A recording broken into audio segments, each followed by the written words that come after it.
ব্রিফিংয়ে police commissioner তো হত্যাকাণ্ডের বিভিন্ন দিক নিয়ে কথা বলেছেন, এ বিষয়ে বিস্তারিত জানাবেন আমাদের। মাসুম, যে বিষয়টি বলি, আপনি জানেন এটি নির্মম হত্যাকাণ্ড।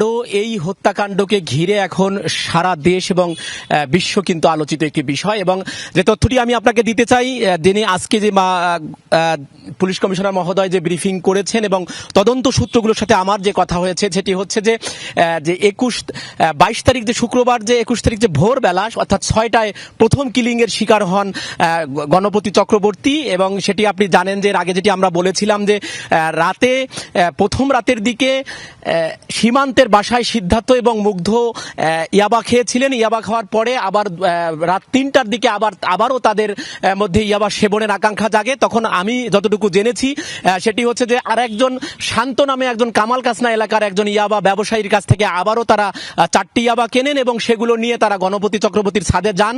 এবং খাওয়ার পরেই কিন্তু একেবারে ভোর হয়ে যায় এবং ভোর হয়ে যাওয়ার কারণে সেখানে একটু শব্দ হয়। সেই শব্দের কারণে গণপতি চক্রবর্তী তখন হাঁটার জন্য উপরে আসছিলেন এবং তখন তাকে টের পেয়ে তার যে গামছা ছিল সেই গামছাটি দিয়ে প্রথমে তাকে হত্যা করা হয়।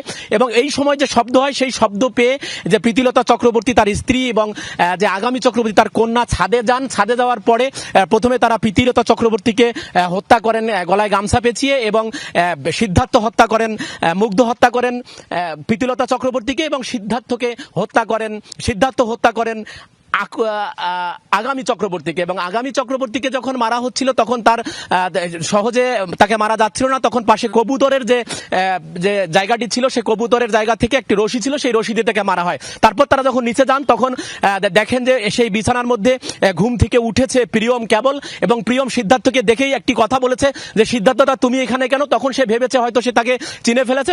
তখন তাকে পেডিকোট দিয়ে মারা হয় এবং বালিশ চাপা দিয়ে মারা হয়। এবং এই ঘটনায় পুলিশ যেটি বারবার বলবার চেষ্টা করছে, তারা ঘটনাটি একেবারে সাসপেক্ট করে ফেলেছেন এবং সিদ্ধার্থ এবং মুগ্ধই এই ঘটনায় অংশ নিয়েছিলেন। অন্য কেউ অংশ নিয়েছিলেন কিনা সেটার জন্য আসলে ফরেনসিক প্রতিবেদনের পর সেটি আসলে বোঝা যাবে। এবং তারা নতুন যে তথ্যটি দিয়েছেন সেটি হচ্ছে যে তার যে আগামী চক্রবর্তী যার বিয়ে হওয়ার কথা ছিল তার সাথে, সেই ব্যক্তি শুক্রবার সকাল থেকে যখন তার ফোন পাচ্ছিলেন না তখন তিনি একাধিকবার সেই তার বাড়ির সামন দিয়ে যাচ্ছিলেন, কিন্তু তাকে স্থানীয়রা কোনো বিভ্রান্তিকর তথ্য দিয়েছে। অর্থাৎ তারা বলেছে যে হয়তো আমরাও তো দেখি নাই শুক্রবার বা শনিবার।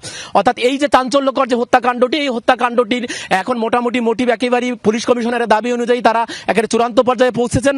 পোস্টমর্টেম রিপোর্টও দেওয়া হয়েছে। এখন ডিএনএ টেস্ট এবং যে ডোপ টেস্টের পর এবং এটি ফরেনসিক রিপোর্টে যাবে। ফরেনসিক প্রতিবেদন আসার পরই তারা মনে করছেন তারা যে তদন্তে আছেন সেই তদন্তের, অর্থাৎ এই দুইজনই এই কিলিং মিশনে অংশ নিয়েছিলেন, এটি তারা বারবার বলবার চেষ্টা করছেন এবং সেটি তারা নিশ্চিত করবারও চেষ্টা করছেন। মাসুম, মাজহার, আপনাকে ধন্যবাদ।